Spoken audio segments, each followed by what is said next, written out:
అబ్బా ఇదేంది ఇది తుంగభద్ర ఎక్కడ పారుతోంది? కొన్ని పరిస్థితుల ప్రభావం వల్ల మేడం మీద తప్పుడు కేసులు పెట్టాం. మంచిదే. ఈ దెబ్బలేంటి? మేడం క్షమించకపోతే పశ్చాత్తాపంతో చచ్చిపోతారు. మంచిదే. ఈ దెబ్బలేంటి? నారాయణ వాడు చచ్చిపోతారంటున్నాడు నారాయణ. ఇది మంచిది ఎలా అవుతుంది? అయినా ఎప్పుడు దెబ్బల గురించి మాట్లాడతావేంటి?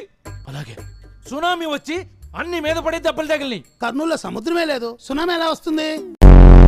అంటే స్టేషన్లో భూకంపం వచ్చింది కదా, దాని ఇంపాక్ట్ వాటర్ ట్యాంక్ అదిరి సునామీ వచ్చింది. మంచిదే.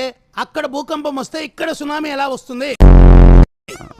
నారాయణ నీ అయ్యది అలంపూరు, నీది కర్నూలు. నీకు షుగర్ ఉంది, నీ అయ్యకి షుగర్ ఉంది. అలంపూర్లో ఉన్న షుగరు కర్నూలు ఎలా వచ్చిందమ్మా? అది జీన్స్ అండి. ఇది సైన్స్ అంటే. Thank you Babu.